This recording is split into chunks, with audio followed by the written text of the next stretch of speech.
Assalamualaikum warahmatullahi wabarakatuh.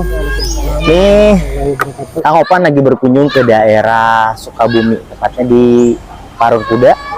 Parung Kuda ini di tempat atau di area kediamannya Kang Icep, Kang Raden ya. Raden. Oke. Kang Icep aja. Oke, jadi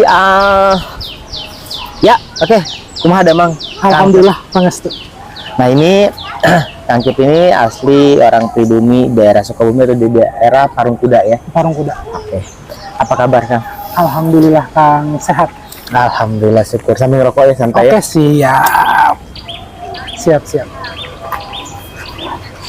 Dan alhamdulillah memang udah ya 1 atau 2 tahun yang lalu kayaknya sempat berkunjung ke daerah sini. Nah, sekarang kebetulan di hari ini kebetulan saya juga libur kerja. Ya. Jadi mampir ke Parung Kuda. Dan memang yang salah satu orang yang biasa saya kunjungin ya ini Kang Icep ini. Jadi dulu tuh pas saya masih kecil kelas 1 SD terus memang Kang Icep saya udah ada tahu lah Ya. Kang Icep ini ya. Udah kenal. Sekarang juga Kang Icep udah berkeluarga ya. Alhamdulillah. Dan alhamdulillah belum lama ini udah baru dikasih momongan ya. Oh. Iya. Iya. Ya. Sebelumnya sebenarnya udah sempat ini kan ya. Sebelumnya kalau untuk diceritakan ya kehidupan masa lalu. Sebelumnya kalau misalkan untuk saat ini posisi anak harusnya 2. Harusnya 2. Gitu kan. Berarti ini sebenarnya harusnya anak kedua ya. Ini seharusnya anak kedua, gitu kan. Seharusnya anak kedua. Karena satu dan lain hal. Oke. Ya kan. Mungkin kalau untuk orang Sunda, kolot baheula, gitu kan bilangnya kolot baheula. Dibilangnya anak amar. Anak-anak amar. Anak amar. Anak amar itu apa sih anak amar? Anak amar itu apa ya dibilangnya hamil tapi tidak melahirkan. Oke. Ya, kalau yang normal kan melahirkan secara normal ataupun secara sesar. Gitu. Tapi ini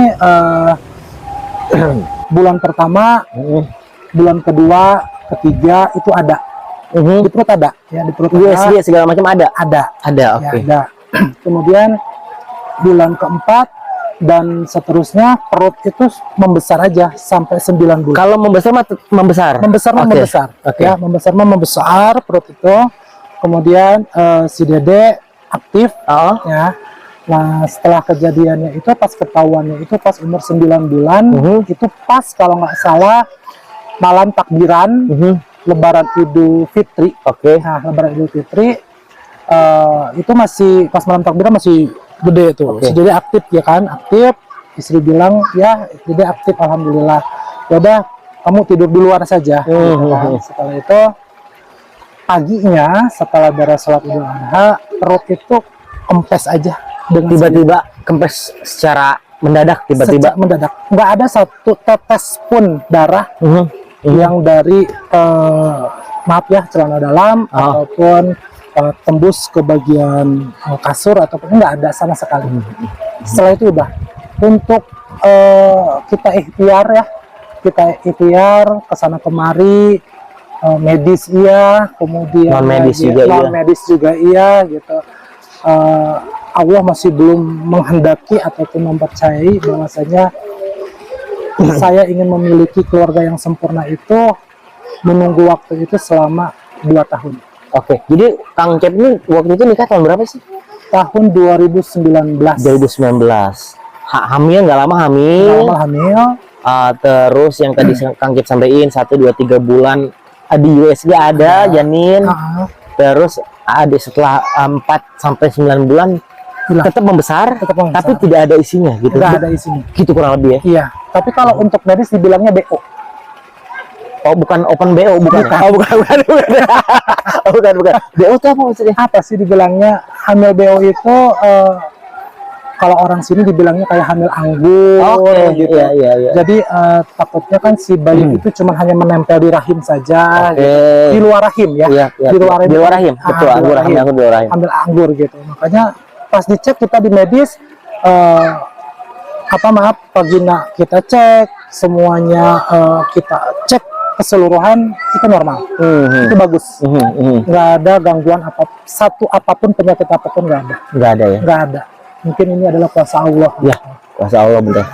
Tapi alhamdulillah setelah 2 tahun setelah itu, 2 atau 3 tahun, 2 tahun ya, setelah 2 tahun setelah itu, alhamdulillah dipercaya dan akhirnya sekarang punya anak laki-laki atau perempuan? Laki-laki. Namanya siapa? Namanya Yildiz Jainan Afandi. Oh ya, diambil dari nama belakang. Nama belakang sama nama tengahnya aja. Iya. Oke, alhamdulillah selamat. Ya, alhamdulillah akhirnya Kang. dikasih kepercayaan sama Allah Subhanahu wa taala buat punya anak. Nah, Membesarkan dan mendidiknya ya, sekarang. Gitu betul. kan. Kalau Nah, misalkannya gini, kembali lagi ke background saya, ya background kehidupan saya dari zaman dulu sudah kenal sama Kang Opan, kita rumah pun deketan, dulu sempat jadi tetanggaan dulu, oke. Kemudian satu dan lain hal, Kang Opan harus pindah hijrah ke kota Bogor. Dari situ kita lost contact ya, Kang ya. Udah lama banget, udah lama banget. Lost contact itu udah lama banget. Kemudian kita dipertemukan lagi setelah saya mengenyam pendidikan di daerah Bogor. Iya, betul. Ya, mengenyam pendidikan di daerah Bogor. Dulu sempat kuliah di mana? Sempat kuliah kita di Universitas Pakuan. Jurusan pendidikan biologi. Dan sekarang saya mengajar di salah satu lembaga Islam, yaitu di pendidikan Yayasan Pendidikan Islam Darul Ahkam. Sorry apa? Yayasan Pendidikan Darul Ahkam. Darul Ahkam. Iya. Oke. Itu SD, SMP, SMA? Itu MA sama MTS. Nah, jadi Kang Encep ngajarnya di MTS sama di MA. Oke. MTS sama MA tuh ngajar dulu. Ngajar dua-duanya. Oke. Alhamdulillah. Sebagai kalau di MTS saya guru IPA.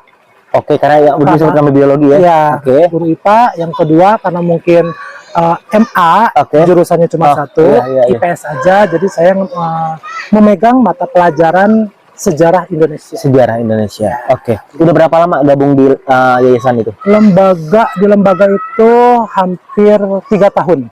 3 tahun ya? Ya, masih 3 tahun. Masih sumber jagung lah. Sebelumnya pasti yang saya dengar dulu kan seperti ada kontekan dulu, memang sempat guru juga kan di sekolahan kan?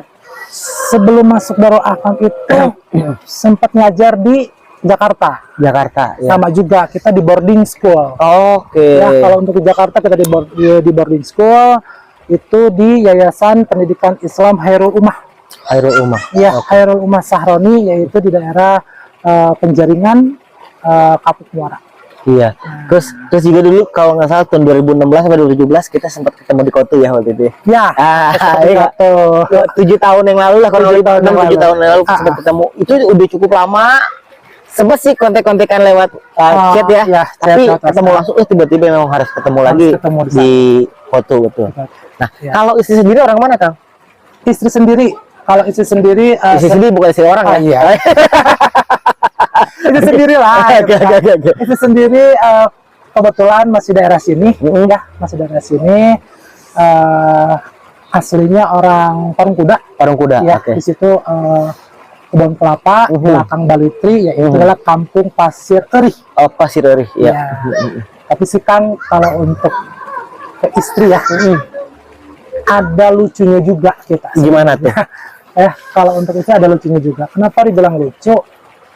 Yang namanya jodoh jorok ya, kalau kata orang mah bilang. Iya. Ini kayak mau menceritakan pertemuan sama istri. Gitu. Jadi kita kerja jauh-jauh, Kang. Jakarta 6 tahun. Iya kan? Jodoh dapat orang sini juga. Tapi alhamdulillah itu ketemunya di mana tuh sama istri? Kita itu sebenarnya dipertemukan. Oh, dijodohin sih enggak. Apa dikenalin aja? Dikenalin saja. Ya kan? Dikenalin saja. Dulu waktu zaman dulu kakaknya sempat ngontrak di sini gitu. Kakak istri itu sempat di daerah sini, daerah sini. Ngontrak di daerah sini tapi dekat dengan keluarga saya. Laki-laki perempuan? Perempuan. Dan lama tuh kita udah kayak keluarga ya. Udah kayak keluarga. Udah akrab banget. Ya setelah itu dia pindah sama kayak saya dengan Kang Opan zaman dulu dekat banget, kemudian entah kemana gitu kan, kita lost contact. Kemudian sekalinya lost contact, kakaknya istri bilang chat, iya teh ada apa, kata dia bilang gitu kan di chat. Cariin cowok dong buat ada teteh gitu kan. Wah, cowok gitu kan. Nah, setelah itu coba pengen lihat dong fotonya, kirim fotonya. Kemudian kata saya, wah teh jangan di kemana-mana nih, buat saya aja gitu kan. Tadinya cuma sekedar bercanda aja gitu, karena kita sering bercanda gitu kan sama si teteh. Kemudian ya udah kalau mau lihat kesini aja hari Sabtu, main ke rumah si teteh hari Sabtu. Kemudian dapat kabar dari istri Sabtu nggak pulang, pulangnya Minggu. Nggak jadi.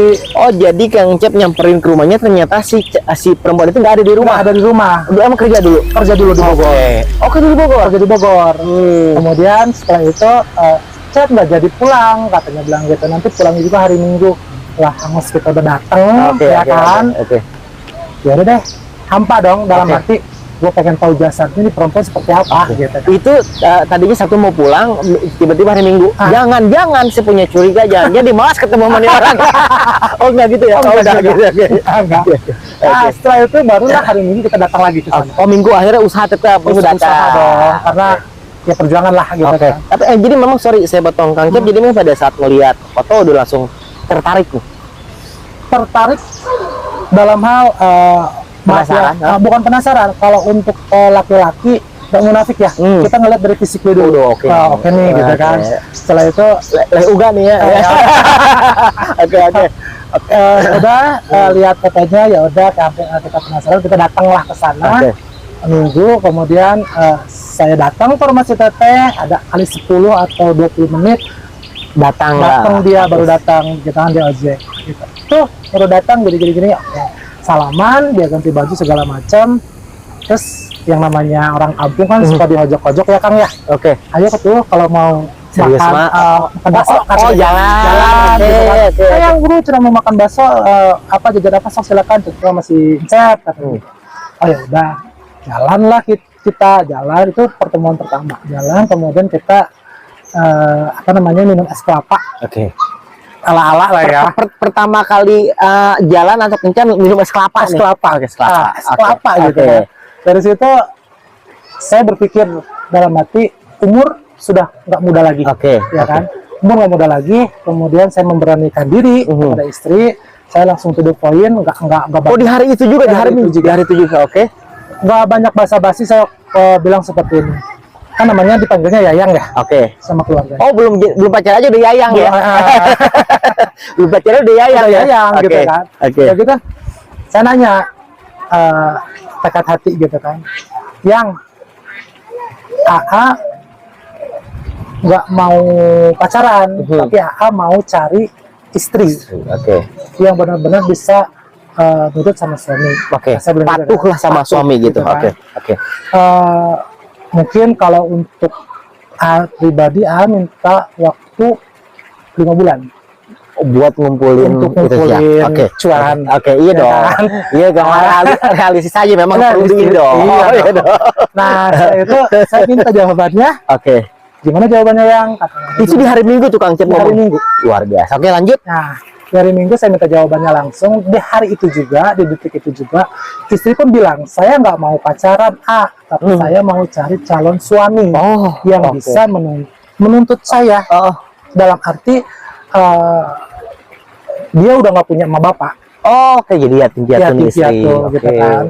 Jadi kamu mau ke siapa lagi kalau bukan ikut sama suami? Betul kan? Betul.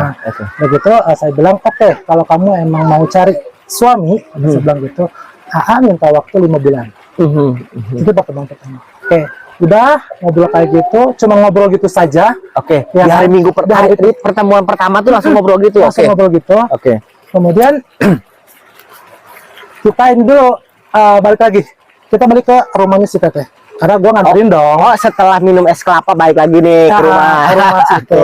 Ke rumah si teteh. Kemudian ngobrol sama si teteh. Nggak panjang lebar. Saya ngomong sama si teteh, saya pulang.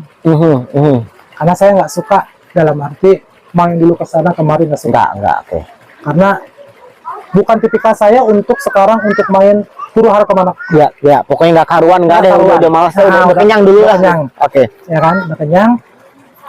Udah pulang, kemudian saya ditanya sama orang tua, ya kan, gimana orangnya, baik apa enggak, ataupun ini gini ya. Ya lumayan lah, saya bilang gitu kan. Saya lebih respect sama perempuan ini, dibandingkan dengan perempuan yang dekat sama saya. Terus saya minta persetujuan sama kakak, sama saudara semua di sini. Setuju kan nih pilihan dengan pilihan Kang Cep gitu ya? Oke, kalau memang mau nikah, sok silakan. Oke, tapi memang minta waktu 5 bulan. Nggak lama kemudian, pertemuan kedua itu saya kalau nggak salah pertemuan kedua itu di Bogor. Pertemuan kedua, oh karena kan memang istri pada saat itu kerja di Bogor ya? Di Bogor. Di Bogor kerja di mana dia? Di Karadenan. Nah, Karadenan daerah Cidenang. Saya telepon, bisa nggak ke Bogor? Saya bilang gitu, kita ketemuan di Botani aja. Pertemuan kedua ketemu di Botani.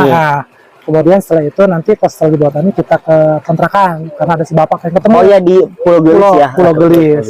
Karena orang tua pengen ketemu yang laki-laki bapak. Bawalah. Setelah itu Umi di sini. Umi di sini nelpon. Mang, kata Ustaz Aim, tanggal yang bagus itu tanggal 7 apa? Saya bilang gitu kan. 7 apa? 7 Oktober. Sedangkan waktu ke 7 Oktober itu seminggu lagi, bilang nggak? Jadi sorry, ini saya di pertemuan pertama di hari Minggu itu, dari pertemuan pertama sampai pertemuan kedua itu jaraknya berapa lama? Seminggu. Jadi pertemuan. Jadi intinya kita tuh nggak pacaran. Nggak pacaran kita. Kita taruh. Jadi benar-benar pacarannya itu setelah kita sah. Karena kita dalam arti udah kenyang lah kan. Iya, udah. Di luar sana udah lumrah kayak gitu. Udah kenyang lah, ngacak-ngacak emosinya. Ngacak-ngacak kasur. Gitu. Oh, jadi setelah pertemuan pertama di makan minum es kelapa, terus maksud saya pertemuan keduanya tuh berapa lama setelah langsung ke pertemuan keduanya? Seminggu. Nah, setelah seminggu yang di orang tua saya, karena kan saya ke Jakarta. Saya masih kerja posisi di Jakarta. Oh, ya di penjaringan itu. Ya.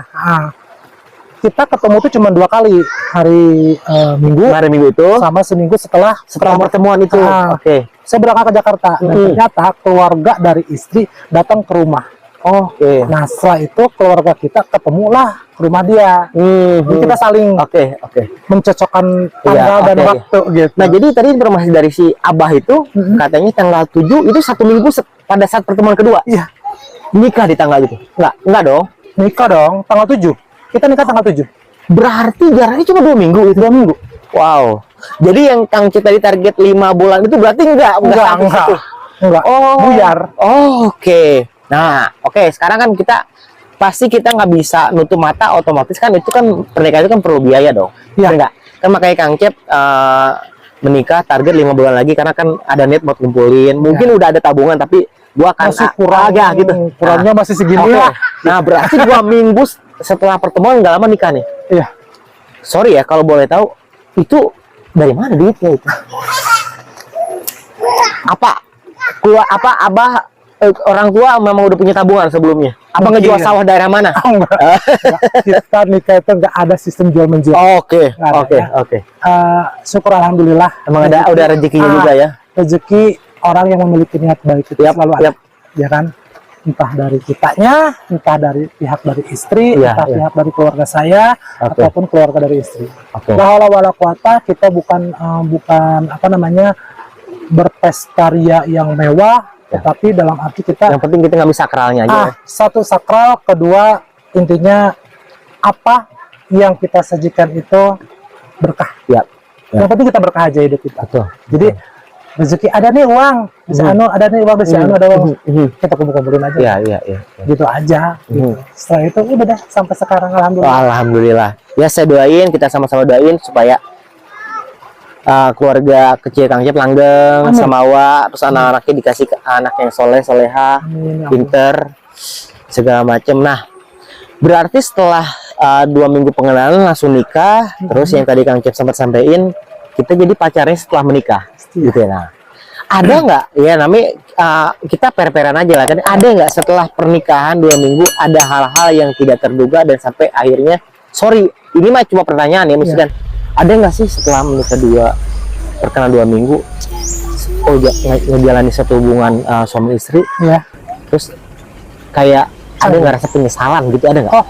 Kenapa gue terburu-buru, ada nggak begitu? Enggak juga, enggak. Okay. Kenapa dibilang enggak? Yang pertama, yang tadi saya bilang tentang faktor umur, ya kan? Teman-teman kita mau udah punya anak segala macam, dua gitu kan. Nah kita Magilino cuman baru mau, baru mau ya. Itu yang pertama. Kemudian kenapa saya nggak menyesal? Istri intinya nggak terlalu banyak cimpitan apapun itu. Ya maaf ya, maksudnya bukannya nggak terima dengan gaji seorang guru honorer atau segala macam, bukannya itu. Segede apapun dan sekecil apapun gaji guru, kalau kita kasih ke istri dengan ikhlas, intinya kita minta keberkahannya saja. Gitu aja. Percuma sekarang gaji puluhan juta, tetapi istri banyak kita nggak berkah, nggak apa-apa.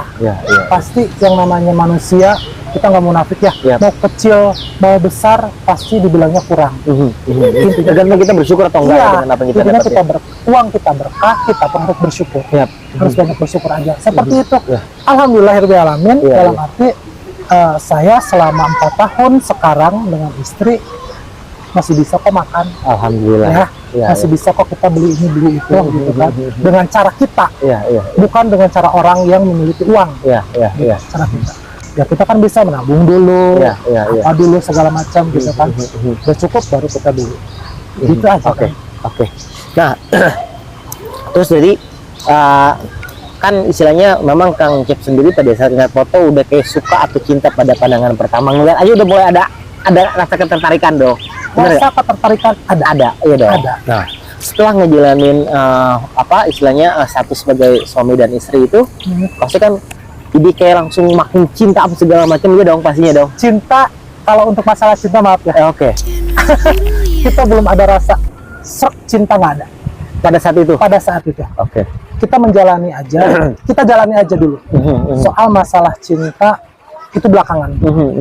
Tapi sekarang udah tumbuh dong rasa cinta. Tumbuh dong. Sudah ada. Itu kan bentuk cinta. Itu bentuk rasa kasih sayang kita gitu kan.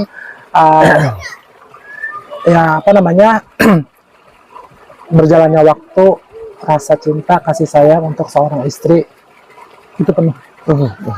Itu penuh dalam arti tahu sendiri lah ya. Istri kan emang ditinggalin dari SD sama orang tuanya gitu kan, tidak memiliki rasa kasih sayang dari orang tua gitu kan. Kemudian alhamdulillahnya keluarga dari pihak saya Kang itu sangat amat sayang dengan istri gitu, dianggap anak sendiri gitu. Dari situ ya mungkin istri berpikir, oh gini ya rasanya dikasih berikan perhatian sama orang tua. Sekecil apapun perhatian itu dari orang tua, istri selalu oh seperti ini ya rasanya, oh seperti itu ya rasanya gitu. Tapi yang lebih fullnya lagi, rasa kasih sayang, cinta kasih yang saya punya, saya berikan kepada istri saya gitu ya. Semuanya apapun itu. Makanya istri ke saya selalu nurut. Gitulah maksudnya kalau untuk kehidupan. Tapi kalau untuk problema yang namanya problema kehidupan ya selalu ada Kang. Biasa. Namanya cekcok segala sisi paham segala macam. Sisi paham. Ada biasalah di rumah tangga lah ya. Tapi kan setidaknya menguras kesabaran. Betul. Menguras kesabaran. Dari situ makanya saya selalu melihat teman-teman saya yang sudah menikah gitu kan.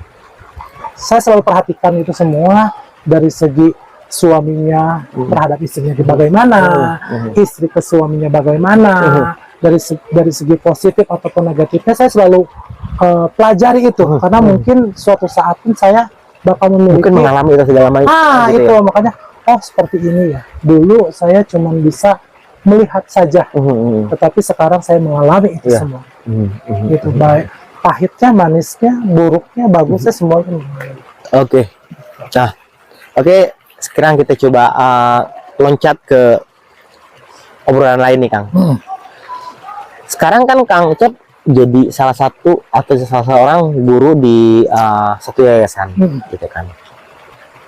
Dan otomatis kan kita kalau mau menjalani satu pekerjaan harus dengan penuh rasa apa ya, istilahnya suka dengan ngejalanin si pekerjaan itu kan. Nah kalau Kang Ucep sendiri sebenarnya memang dulu tuh harapannya memang menjadi seorang guru, atau ada harapan-harapan lain, atau memang sekarang udah ya memang ini pilihan gue, dunia gue emang sekarang gue jadi seorang pengajar. Oke. Lulus sekolah 2010 ya, dulu sempat memiliki cita-cita yang begitu tinggi. Oke. Satu dan lain hal mungkin apa namanya, tidak mungkin untuk menggapai cita-cita tersebut, karena cita-cita saya waktu itu ingin menjadi seorang dokter. Oke. Ya. Mahal kuliah. Mahal kuliah. Kuliah jadi guru pendidikan pun. Oke. Lumayan gitu apalagi gitu ya. Oke. Terus jadi dulu sempat pengen jadi dokter tuh. Oke. Sempat gitu kan. Dokter mau jadi dokter apa? Spesialis apa? Oke. Tadinya kalau untuk dokter itu saya pengen ngambil spesialis bedah. Oke. Kalau nggak bedah, ngambilnya pengen kandungan. Oke. Ya. Gitu kan. Oke. Udah itu cita-cita udahlah. Pupus lah akhirnya. Pupus ya kan. Oke. Pupus. Kemudian ya udah deh, kuliah dah gitu kan. Ngambil kedokteran kita nggak mungkin, biaya juga lumayan. masih pok gitu kan. Biaya prakteknya juga lumayan itu. Oke. Terus ya udah, gimana caranya gue ngambil kuliah yang masih berbau kedokteran. Oke, ya itu tadi juru biologisnya itu ya. Oke. Ya udah, ngambil aja di Pakuan, ya kan. Ngambil Pakuan, kita ikut tes. Tes itu dua. Saya ngambil tes itu dua, jurusan itu dua. Yang pertama saya ngambil jurusan pendidikan biologi, kemudian saya ngambil biologi murni. Oke. Ya. Tes dua-duanya alhamdulillahirrahmanirrahim lolos. Dua-duanya lolos sebenarnya. Lolos. Saya bimbang dong. Langsung dihadapkan dengan satu pilihan yang mana nih? Satu pilihan yang mungkin dalam arti yang mana nih gitu kan. Oke. Yang mana nih? Ya udah, bismillahirrahmanirrahim. Saya ngambil pendidikan biologi. Akhirnya. Udah masuk ke pendidikan biologi, berkas semuanya sudah masuk, kemudian berjalannya waktu semester 1 2 3 4 5 sampai selesai, ya kan? Akhirnya jadi seorang guru gitu kan. Mengenyam ataupun memiliki, maaf ya, bukannya saya membanggakan diri sendiri, memiliki nama belakang gitu kan. Memiliki nama belakang tersebut. Tapi di sisi lain, oh kok gini ya jadi seorang guru awalnya gitu. Oh jadi sempat ada, bukan ragu, sempat kok gini ya gitu. Jadi kayak ada kok gini ya gitu. Nggak sesuai harapannya gitu. Sesuai harapan. Oke, dari situ ya udah deh, mau gak mau, daripada sekarang saya dalam arti banting setir dari pendidikan biologi harus kerja ini, harus kerja itu, sayang ilmu saya yang saya dapat. Sayang ilmu, sayang biaya ya. Gitu kan. Oke. Setelah itu barulah punya teman, punya teman namanya Haji Hairul Umah. Nah, saya dulu tuh temenan sama beliau lama banget. Kirain saya tuh orang-orang biasa aja seperti kita kan gitu. Saya diajak. Jadi teman-teman kuliah atau teman SMA, kakak angkat, kakak kelas. Kakak kelas waktu sekolah di MA gitu kan. Main ke sini ke rumah. Dia izin ke emak saya, "Mak, saya mau ajak Encep ke Jakarta, boleh?" Gitu kan. Mau dijual gitu bukan? Bukan. Bukan. Jual nggak usah. Nah, setelah itu kita nyampe lah ke Jakarta. Dan ternyata saya salah, dalam arti salah pemikiran. Kirain saya orang biasa saja, dan ternyata beliau adalah anak yang memiliki pondok pesantren Hairul Umah. Oh, jadi Kang Ucep berteman dengan beliau, tidak tahu backgroundnya dia sebenarnya. Tidak tahu backgroundnya dia. Setelah itu saya ikut sama dia. Ini rumah siapa? Ini sekolahan siapa? Ini pondok pesantren siapa? Saya lihat dong pondok pesantren pelangnya gede banget. Hairul Umah. Lah, nama Hairul Umam gitu kan. Jangan-jangan lu anak kiai gitu kan. Dan ternyata dia nggak, sangat rendah hati banget, tidak ngeciri gitu dia anak kiai gitu. Profil banget lah orangnya. Oke, dari situ saya paham Setelah itu ketemulah sama orang tuanya, tanya. Yang namanya orang tuanya kan yang satu Betawi, yang satu Banten. Abi Banten, ini itu Betawi. Yang Betawi kan lu gua kan. Nanya lah, Cap, lu kuliah nggak? Kuliah nih. Jurusan apa lo? Biologi. Oh, udah, lu lulusin dulu kuliah, nanti lu kerja di sini. Sama gua. Guru di sini. Oh iya nih, insya Allah. Saya cuma bilang insya Allah. Nggak lama kemudian setelah main, kemudian saya juga lulus gitu kan, telepon suruh main ke Jakarta dulu. Ininya ya, sebelum berkas saya masuk, saya suruh main dulu.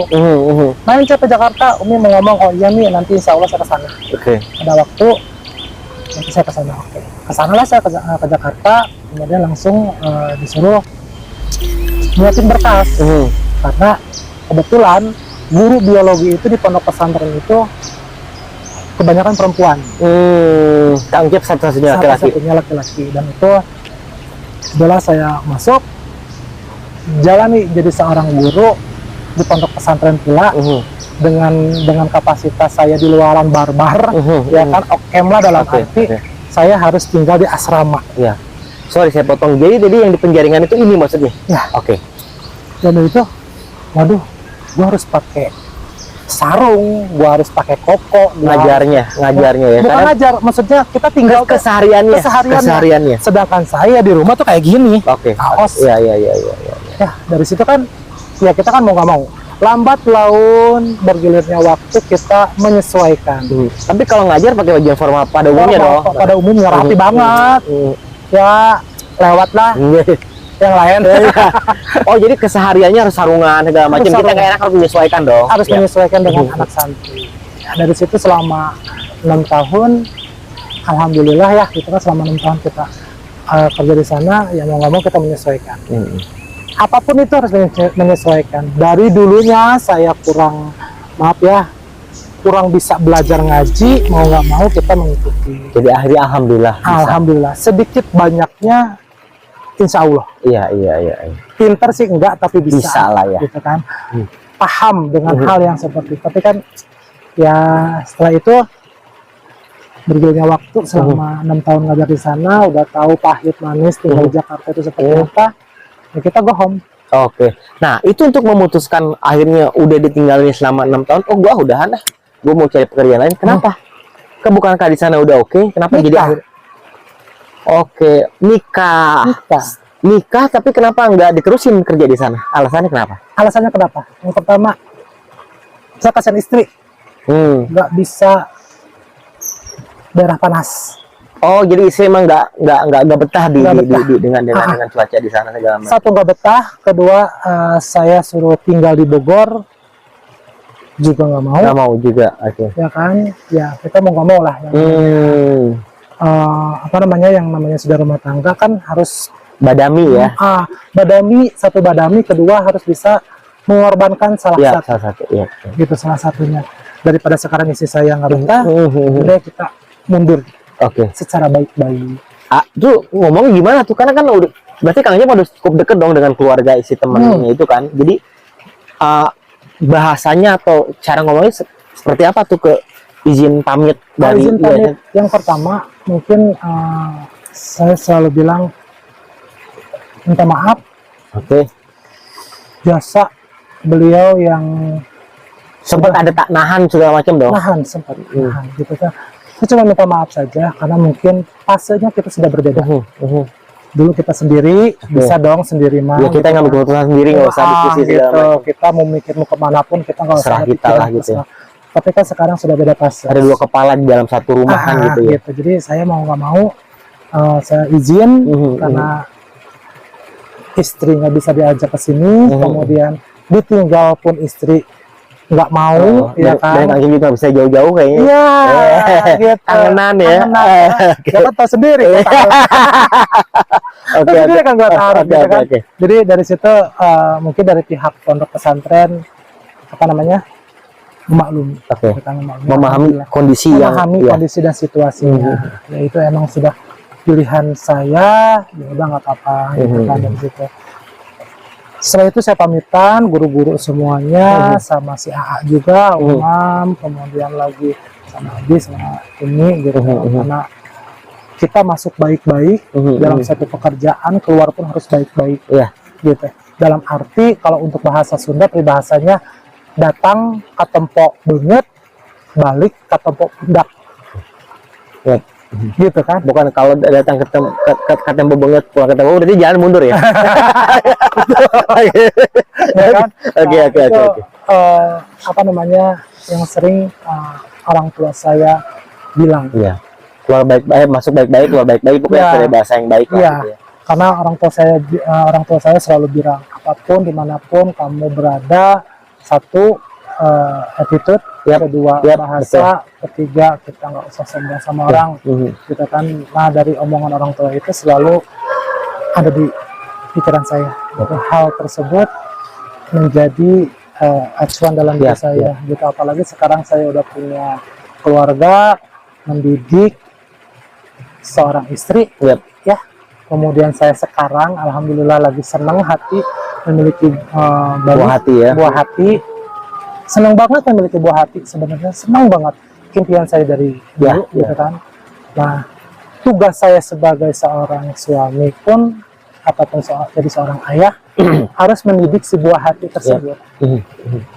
Kan banyak kan ya sekarang di luar sana ingin memiliki tetapi tidak mau mendidik. Inginnya saja, gitu, tapi pendidiknya nggak mau, gitu, kan. Membiayainya nggak mau. Gitu. Banyak di luar sana yang seperti itu. Tapi saya pribadi, siap menanggung apa yang saya punya dalam diri saya untuk mendidik istri dan anak saya kelak.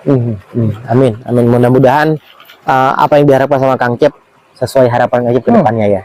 Nah, itu kan Kang Cep sekarang kan udah jadi seorang guru, di ngajar di MA, di MTS segala macam. Nah, pasti otomatis kan sekarang lu udah dipercaya dikaruniai seorang anak laki-laki. Pada saat di sekolah, kan macam-macam anak muda itu karakternya macam-macam nih. Iya kan? Iya nggak? Dan memang kita sebagai orang tua punya keinginan atau harapan anak kita pengen seperti apa. Walaupun nantinya si anak itu berhak memutuskan mau jadi seperti apa kan gitu. Nah, ini dong pasti dengan berbagai karakter anak murid itu ada nggak? Kadang gitu kan kita juga nggak bisa ngomong bohong. Ih, ini anak susah banget nih dididiknya atau dikasih taunya bla bla segala macam. Mudah-mudahan anak gua nggak kayak gini gitu. Ada nggak beberapa anak yang kayaknya ini bukan contoh yang oke, tapi Kang Cep sebagai guru cara menanggulangi hal itu tuh seperti apa sih? Dibilang memiliki anak didik yang super, ya dalam arti super banget. Ada banyak sekali, gitu kan, banyak sekali anak-anak yang super seperti banyak. Mau laki-laki mau perempuan, mau laki-laki ataupun perempuan itu banyak. Saya cuma bersikap, nang nggak boleh seperti itu, nggak baik. Kadang intinya jadi seorang guru itu harus banyak sabar. Segala barang bukan ya? Segala barang. Segala barang. Dalam arti gini, sabar menghadapi sikap seorang anak itu berbeda-beda.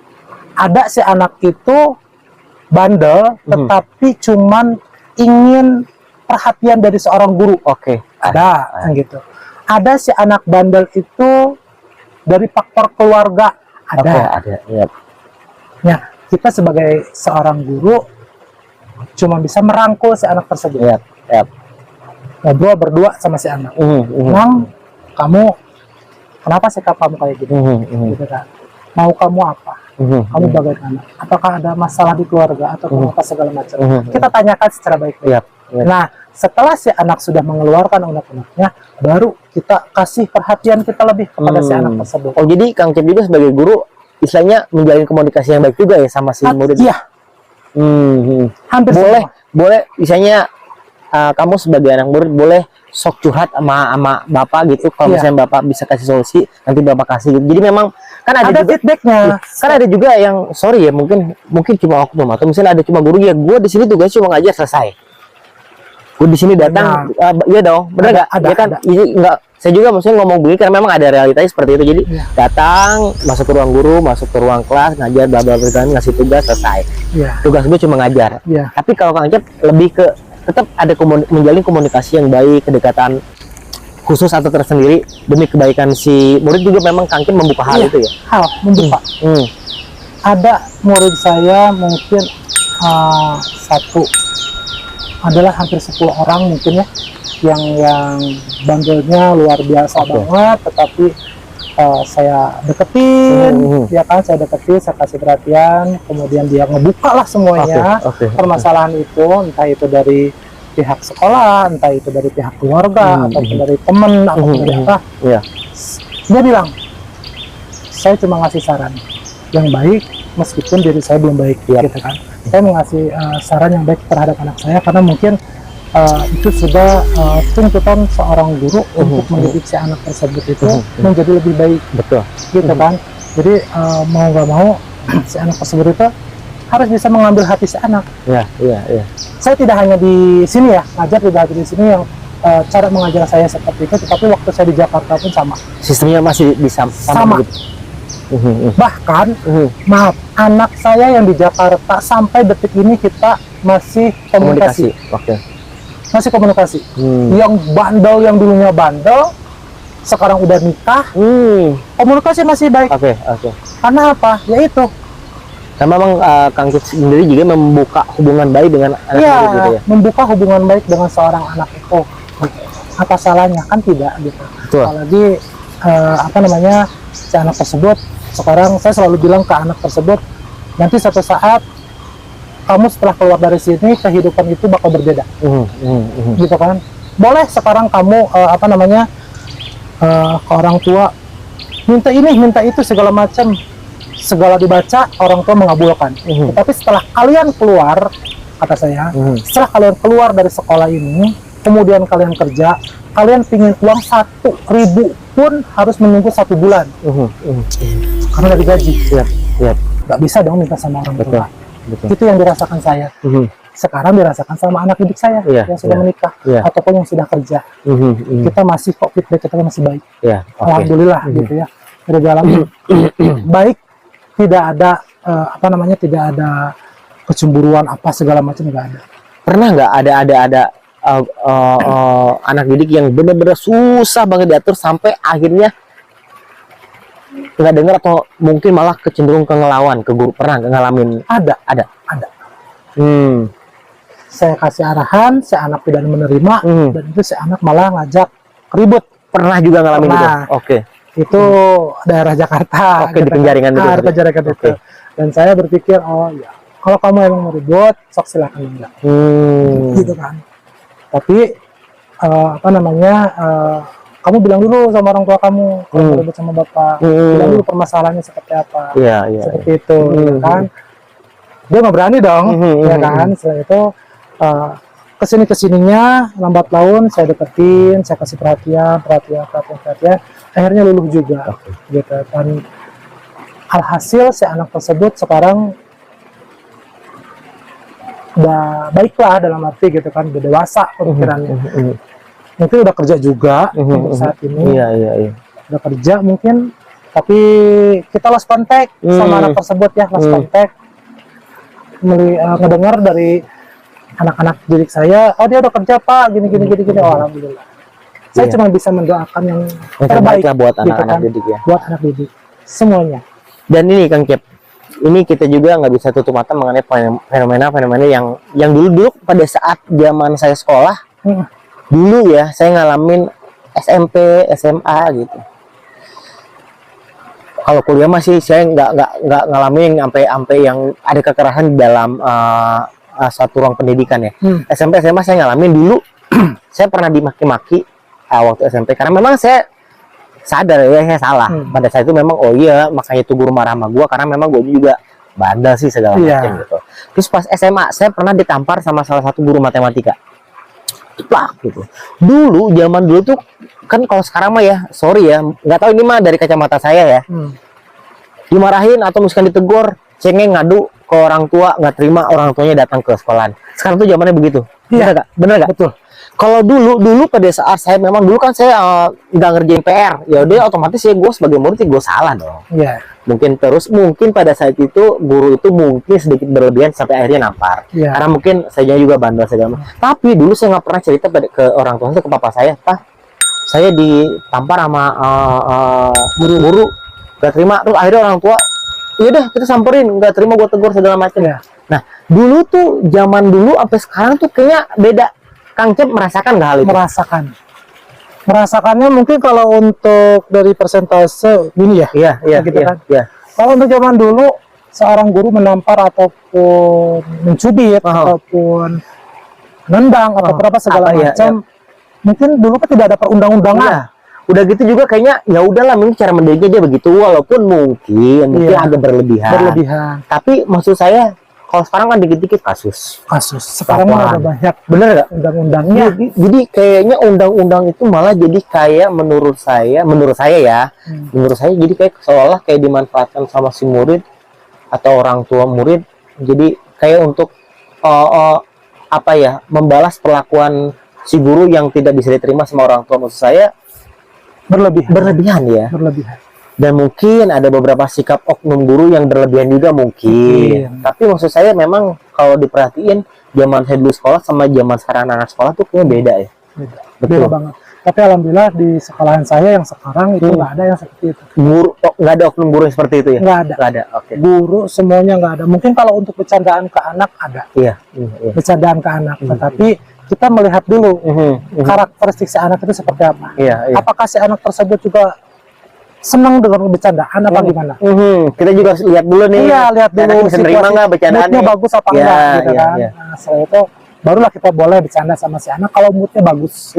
Tapi kalau moodnya nggak bagus, ya kita juga harus bisa menahan, gitu kan. Nanti aja deh bercanda aja, gitu kan.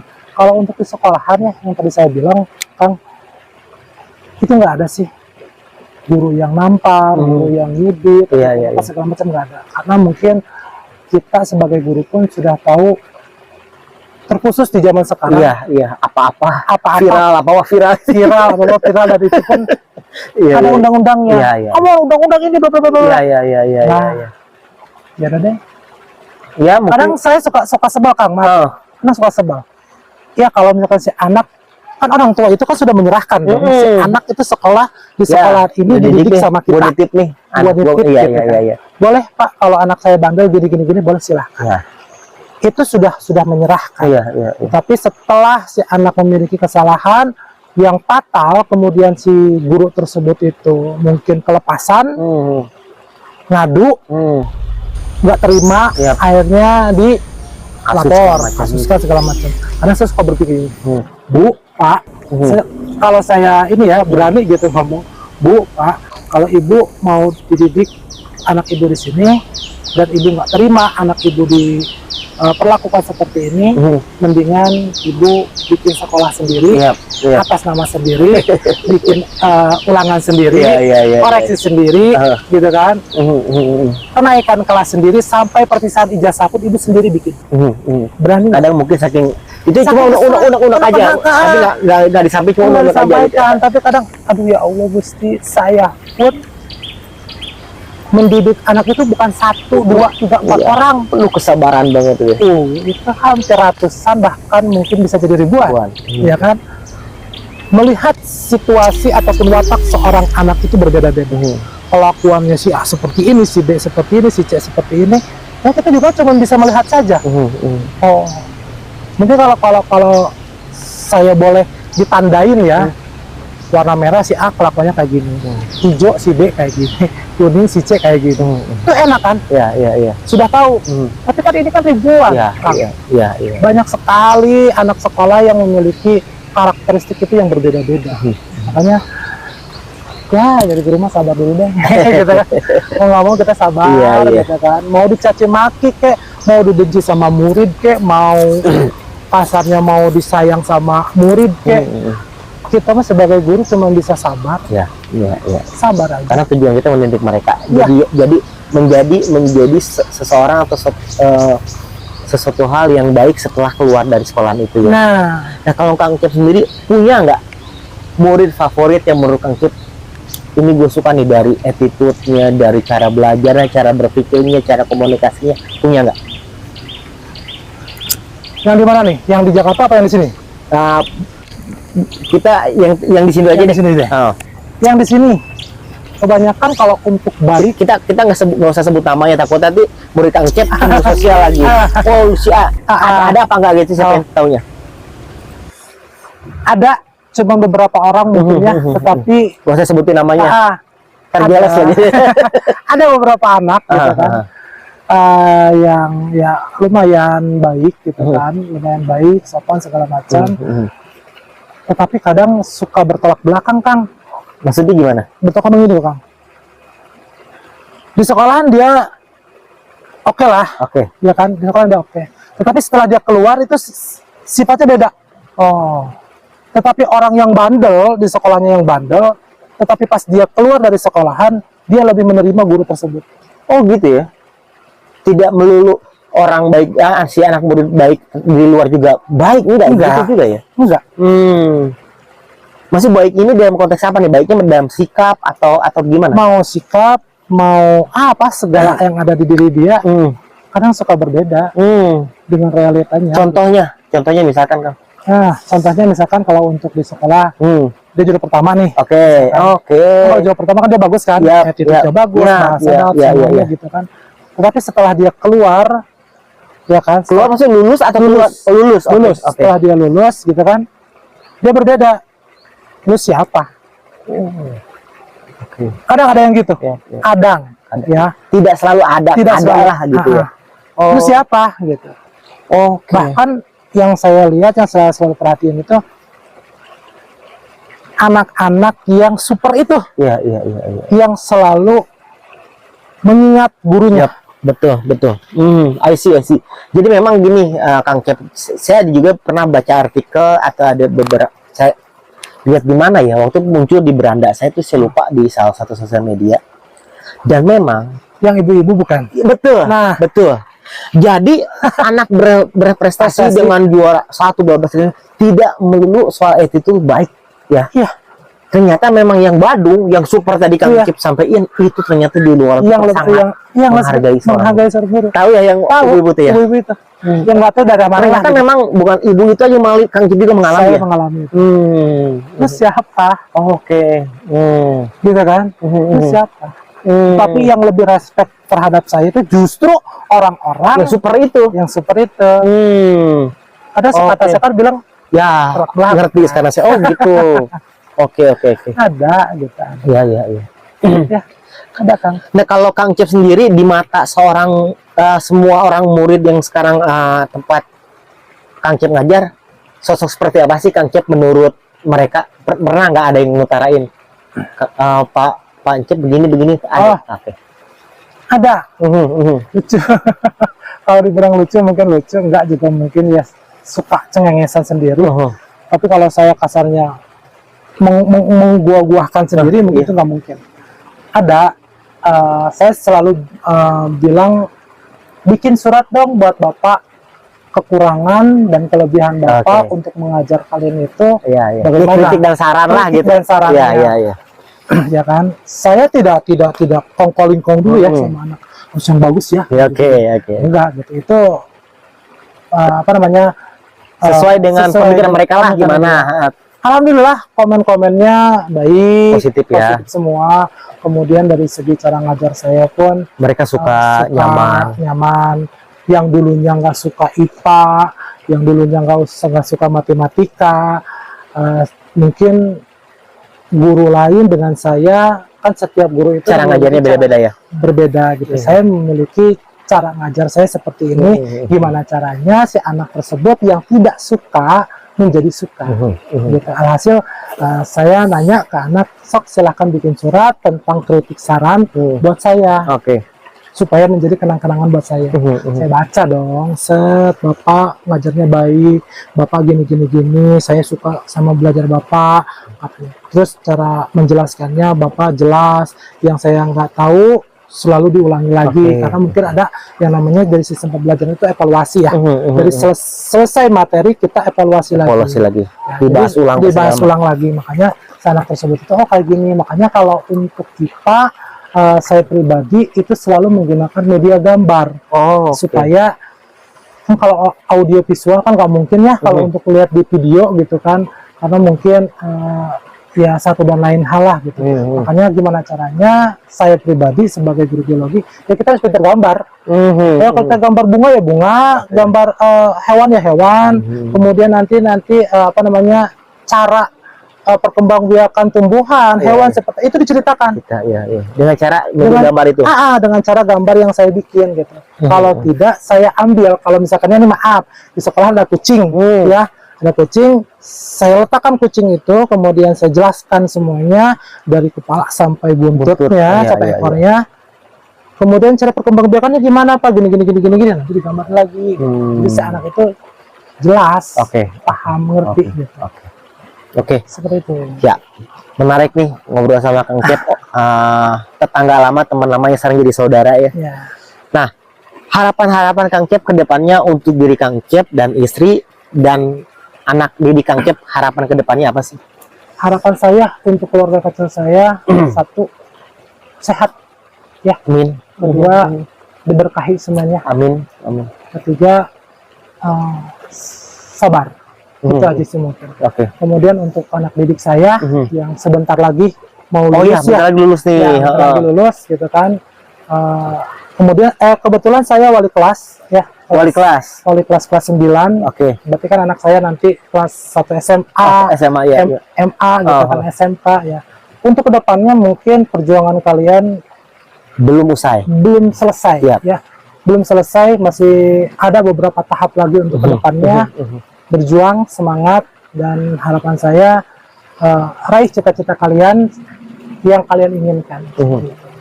Itu aja sih Kang. Kalau boleh saya nambahin, karena kan kebetulan saya juga punya anak, gitu. Untuk semua anak didik, untuk semua anak-anak yang saat ini sedang mengenyam di bangku sekolah, tolong hargai guru-guru kalian. Karena kenapa? Saya bisa duduk di sebelah Kang Cep seorang guru, itu ada andil salah satu guru saya juga. Saya bisa ngomong seperti sekarang, saya bisa ngejalanin hidup seperti sekarang. Nomor satu, betul orang tua yang mendidik saya. Selebihnya lingkungan, teman-teman dan segala macam, dan ada lagi guru yang menjadikan saya seperti seorang Kang Opan seperti sekarang gitu. Jadi buat siapapun nanti yang nonton, siapapun nanti yang ngelihat video ini, hargailah guru kalian, karena berkat beliau kita menjadi sosok seperti sekarang. Begitupun Kang Cep sekarang menjadi guru. Pasti Kang Cep juga dulu pernah punya guru favorit. Betul Kang? Betul. Saya pun sama pernah punya guru favorit. Nah, jadi untuk itu pesan untuk anak didik. Dan ada nggak pesan buat teman-teman sejawat nih, teman-teman guru? Untuk teman-teman guru, apa ya? Mungkin kalau dibilang profesional, semua pun yang namanya guru sudah profesional. Ya. Apalagi kalau dibilang guru, saya masih anak baru gitu. Banyak guru-guru yang sudah the best di luar sana. Jam terbangnya juga luar biasa. Jam terbang udah luar biasa. Pesan saya mungkin mungkin pesannya yang terbaik aja deh untuk semua guru-guru. Karena mungkin saya tidak bisa mengutarakan ini karena kenapa? Semua yang namanya guru itu udah is the best banget. Semuanya juga baik. Semuanya baik. Entah itu mau guru PAUD, guru TK, guru SD, SMP, MTS, MA, SMA, SMA, semuanya sampai ke perguruan tinggi pun yang namanya guru ataupun dosen itu sudah memiliki kapasitas yang masing-masing. Ya, memiliki cara untuk mendidik masing-masing juga gitu. Intinya the best deh untuk seorang guru. Ya, itu aja Kang Cep. Ya, terima kasih banyak untuk obrolan ini. Untuk para guru yang satu profesi dengan Kang Cep, salam dari saya, salam santun dari saya. Tanpa adanya guru, saya tidak berdiri di sini sekarang ngobrol dengan Kang Cun. Iya. Oke. Wassalamualaikum warahmatullahi wabarakatuh. Waalaikumsalam warahmatullahi wabarakatuh.